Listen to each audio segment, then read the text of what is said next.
everybody. Welcome back to the English Language Learning Podcast, where you can listen to English, think in English, and if you want, respond or engage in English. So, this is a place, a playground for you to flex your English muscles, to hear and be exposed, have more exposure to spoken English, right? Versus, the more normal looking at a page, doing exercises. Those are good, but you need to use and practice your English, especially listening practice. So that's the intention of this podcast. Today we have an unpopular opinion. This might be familiar to some of you. It might be unfamiliar to others. So a quick explanation: how does this format work? Does an unpopular opinion episode work? I read to you a title or a headline from a social media post where someone is sharing an unpopular opinion para convidar julgamento, to invite judgment. So, yes, we're actually here to judge someone. Well, not someone, but their opinion. After I read their explanation, they give a short explanation or elaboration, elaboração, para solidar, para dar evidência e mais substância na opinião que eles estava expressando. So, after that, we review the English from the reading. We go over and we review difficult vocab, any strange grammar, any mistakes that someone made, right? These are native speakers. We're reading and listening to their English, right? I am reading it. You're listening to me. But it's not perfect. Native speakers do not speak or care about using perfect English. So it's good to see native speakers make mistakes and to see that to relieve some of the pressure of making mistakes, which a lot of students fight or struggle with. The pressure of not making a mistake. Well, you can make mistakes. We all make mistakes in our native languages. So, the title for today: if I can make it with little to no effort, then it's not art. If I can make it with little to no effort, then it's not art. Again, this is the title of an unpopular opinion that we will be reviewing. You can find a link to what I am reading in the info section on the YouTube channel. Every episode has a link associated where you can click on the link or copy and paste the link and see what I am reading to you. This is from a social media website, reddit.com, unpopular opinion. This is posted by who? By a user called butterlords. Always strange names. Butterlords. So again, the title of our opinion: if I can make it with little to no effort, then it's not art. If I can make it with little to no effort, then it's not art. Okay, let's do the elaboration, the explanation for this opinion. Here we go. To clarify, this only goes for art that is drawn or sculpted. Architecture, photography, theater, and other forms of art have different requirements, in my opinion. I refuse to believe that art can be effortless, yet we see time and time again some famous artist staples a banana to a wall or decides to smudge clay on a canvas to depict a story or message. Your art has no meaning and you're full of yourself. Okay, this is a strong opinion about what is art. Can it take little effort? Can it be something um, done simply, with little to no effort? And we're going to break down the English in the next segment, right? The next segment is language focused, not theme focused. You'll hear me go through a list of words or phrases that I predict are most difficult, or strange to a language learner, particularly a Brazilian Portuguese speaking language learner. And in the final segment, we will ask questions and go over conversation related to the topic of what the hell is art? What constitutes art? What is sufficient to be considered art? So, if you don't want to focus on the English, which is the intention of the podcast, you can skip the next 5 or 10 minutes and go straight to the questions and conversation. Coming up next, all things English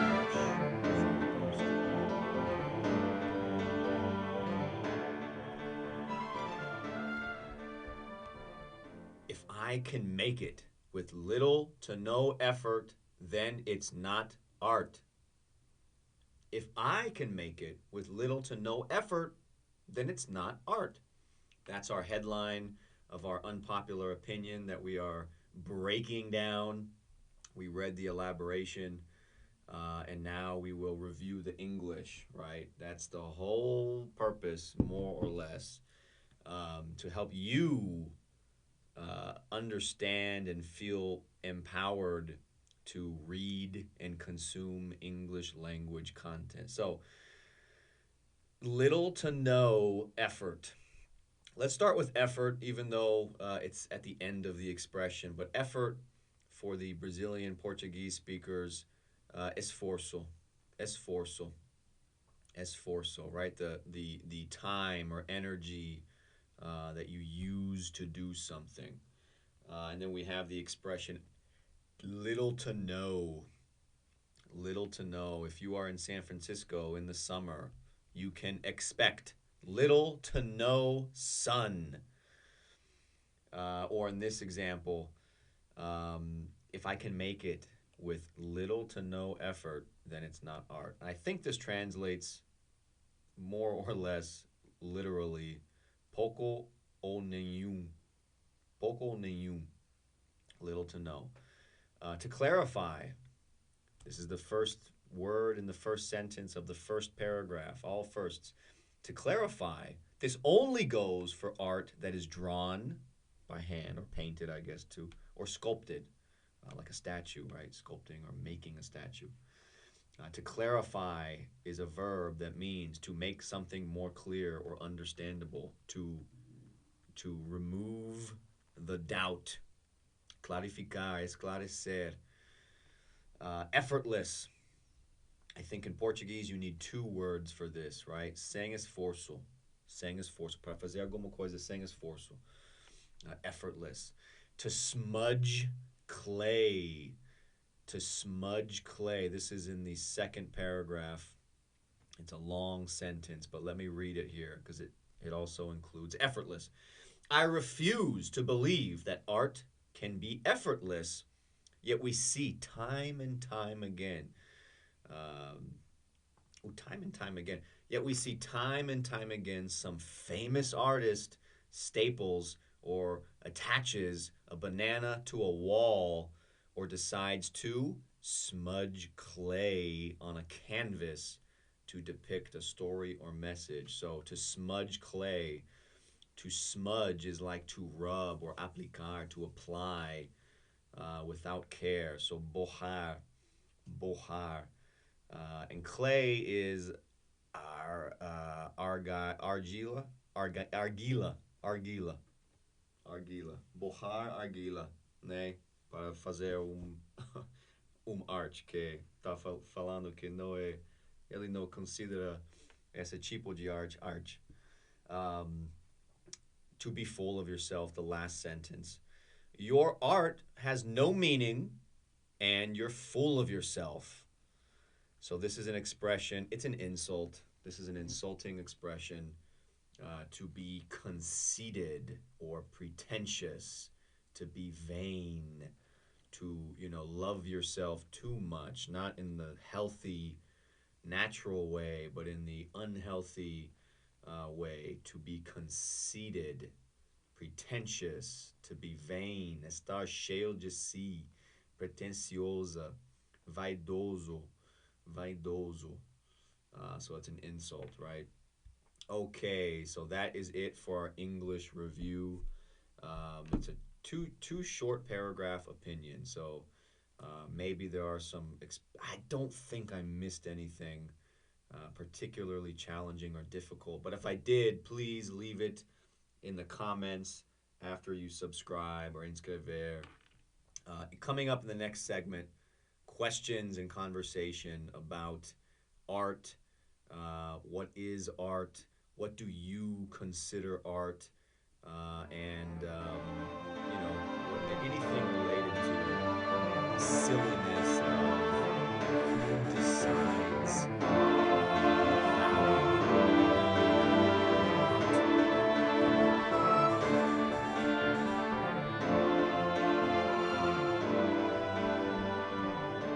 If I can make it with little to no effort, then it's not art. Guys, come on. If I can make it with little to no effort, then it's just not art. That's our opinion. We did the elaboration. We reviewed almost all of the English. We can't do it all. These episodes are too long already. I need to keep them shorter. It's very difficult to keep these short. I talk slow, so and there's always something more to say. I mean, if I talked about all the grammar, it would be every episode would be an hour. Just simply be an hour. So we have to pick and choose where I say we. It's just me. I have to pick and choose what to include, what to cut, what to comment, what to not. So now we have questions and conversation about art. Art is something that is subjective, right?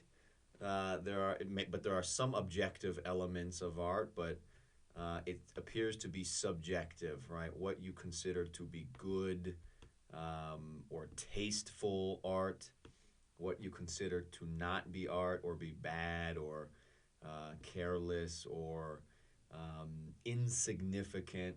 So my first question is, who decides what is art and what is not art? Who decides? Quem decide o que é arte e o que não é arte? I think I said that right in Portuguese. Who decides? Who decides? I was looking at a post of big paintings with, man, just the whole painting was blue, and it was over six figures, or in the millions of dollars, close to the millions of dollars. Why? Who decides what is art? This person mentions uh, attaching or stapling a banana to a wall, or rubbing or smudging, bojando argila, bojando clay, smudging argila. Cool. Do we do all the derivations? Smudging clay on paper or canvas, and look at this. This is art. It's got a story. So yeah, who decides what is art?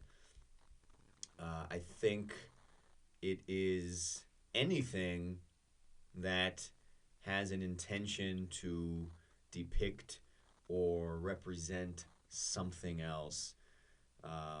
And I think also it's supposed to make you think or feel something. A coffee cup, I don't think is art, because I don't think the intention is for it to represent something else. A coffee cup with a picture on it would be art, because the picture is supposed to make you feel something, or it's supposed to represent something else. That's my opinion, but I guess who decides what is art depends on the context. how much money a piece of art is worth? Well, whoever is willing to pay she's amount, that is the the determination of the value, I guess. But what do you think? Who decides what is art and what is not? Number two, how long can you spend in an art museum before you feel lost and or like it's just time to leave? Quanto tempo você pode passar no museu de arte antes de sentir perdido e ou tipo tá na hora de sair? How long can you spend in an art museum before you feel lost and or like it's time to leave? It's tough. I like the Pinacoteca. That one I could stay in for an hour. You can walk pretty slow through some of the rooms and see some very detailed, very different pieces of art. But usually, I've lived in Barcelona. There was, what was the artist's name? Was it Miro? João Miro. I gotta check this. João Miro, right? Because that would, yeah, João Miro, sculptor. Okay, this is almost exactly what this post is talking about. Google when you have a chance. João Miro. Okay, this is pretty cool too, though.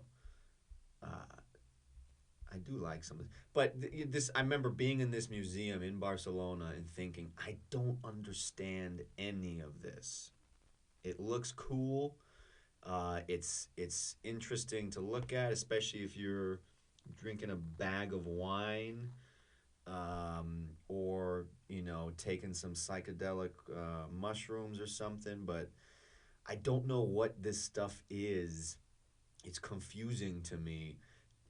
Maybe that's the intention of Joan Miro. I don't know his history, but I remember thinking we could leave after 5 minutes, and it wouldn't crush me. It wouldn't be, I wouldn't be disappointed if someone said, "Hey, we got to go now." Okay, let's go. So for me, anywhere between 30 minutes and an hour. I've never seen the famous pieces of art. I've never been to the Louvre, or to the Vatican, which there's the Sistine Chapel and things. Is that the Vatican? Oh my goodness. I'm showing you that I am not connected to, the fine art of the world. I do not know even where the Sistine Chapel is. Um, Number three, how do you understand the importance of art to humans and society? What is its real value? Como você entende a importância do arte a humanos e sociedade? Sociedade, say that better. Como você entende a importância da arte a humanos e sociedade? O que é o valor atual, de verdade? Not the price that someone will pay for it, but what is the significance of art to humans, to our society, to culture?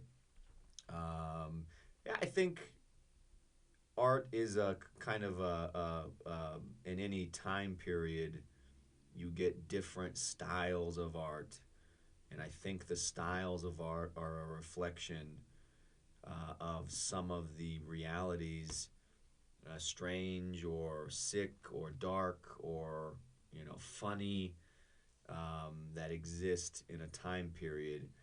I think a good example is those memes, right? The memes that you see now on the internet. That's an entirely new, maybe not a new art form, but the speed with which memes get created and then become old, and then change the way they might tell, a similar story now and 10 years ago, are very indicative of the internet and how fast things move. So, what do you think? How do you understand the importance of art to humans and society? What is its real value? And also, I think that artists usually are trying to say something. And people who spend a lot of time and effort, again, arguably effort, to say something usually are saying something that they think is important about what they are seeing in their world or what they see in their environment. So, yeah, I think that is the importance, right? It's a reflection of where humans are at in a moment in time or in an era, in an epoca. Have you ever made art? Why or why not? Se você já fez alguma vez arte, porque sim, porque não? Why do you make art if you do make it? Do you sell it? Do you make it to decorate your house? Do you make it as part of therapy? And if you never made art, why not? Why haven't you made any art? Do you ever draw? Do you ever make? Do you ever sing random music? Do you paint with your children if you have any? Do you ever? Yeah, God, what are the other forms of art, right? So, have you ever made art? I have made art, but it's just more for killing time and mental peace and therapy at home. I don't draw frequently, but I do draw sometimes. I paint with my daughter. She's 3 years old. She loves to paint, like most 3 year olds. So that for me is fun. Just to see her making art is very is a great experience. Um, and it also helps me with this post too, right? I see my daughter make art. I mean, seriously, some things a child can make. It's like looking at the clouds and seeing different images, right? The clouds are just there. No effort. No one spent any time organizing the clouds, but you can look in the sky and see something that has meaning to you, or the stars, right? The constellações. A 3 year old is like that with a paintbrush. You see them put the paintbrush down and you go, okay, this is just a mess. And then you look at it and you turn it and you go, well, actually, I don't know why this is making me cry right now, but it is filling me with some kind of emotion, or maybe because my daughter made it. But sometimes a 3 year old can make something and you go, wow, that's pretty cool. If this, again, just like the opinion that we had in this Reddit post, if I can make it with little to no effort, then it's not art. A 3 year old making something without even stopping to think about what they're doing sometimes can be a wonderful product. And finally, our final question: what is your favorite art form? What is your favorite art form? What is your favorite art form? There's music, dance, there's painting, there's drawing, there's digital art. I've seen a lot of art nowadays, digital art, where you see an artist doing something on an iPad, and it's a picture, and then they zoom in, zoom in to one little part, and then they amplify the image, and there's a whole new picture, and they choose one more esquina, one more corner, and they zoom in, and they amplify it. Whoa, there's another big fucking another giant picture, and you're almost going through different dimensions in 10 or 12 different zoomed in and amplified uh, uh, corners of an artist's work. It's very, very cool. um, what else do we do? Singing, right, is an art. Photography, they mentioned theater, acting, stand-up comedy is an art form. So what is your favorite form of art, or your favorite art form? O que é o seu forma ou manifestação de arte favorito? I think for me, very difficult. And definitely, you ask me now, you ask me in a month, in 6 months, in a year, probably a different answer every time. But I do love stand-up comedy. I know Brazilians, I don't think have the same history with stand-up comedy, but it's very big in the U.S. and it's been big for a long time, and there's lots of connections to um, our cultural values, right? And how those have changed a little bit over time, and the art form of stand-up comedy has changed over time. And I've had stand-up comedians that I loved in one moment of my life. I listened to them at a different moment, and I go, "Ooh, maybe not such a, um, maybe not such a good person or good message." And I've had the opposite, right? People who I thought I didn't really understand this, and I listen again in a different moment of my life, and wow, Jesus, this is incredible content. So, what is your favorite art form? That is it. My final comments are on the ultimate judgment of this opinion. If I can make it with little to no effort, then it's not art. I disagree. Yeah, I disagree. I don't think the effort is necessary for creating art. You could do something very simple that could make something art. Um, it doesn't have to take effort. I think the intention makes it art, and the execution will determine if people think it's good or bad art. But I think it's the intention that decides if it's art or not. That's where I fall on this opinion. What do you think about the effort, o esforço precisa para constituir alguma coisa como para determinar, considerar alguma coisa arte ou não? Subscribe, please subscribe to the YouTube page. Your views are nice. Like or dislike, whatever. I don't think it really matters. Maybe maybe I shouldn't tell people to dislike my videos. Subscribe and leave comments if you want, questions, if you have words or something I missed from an episode or from one of the readings. Please let me know. I hope you enjoyed this episode of the English language.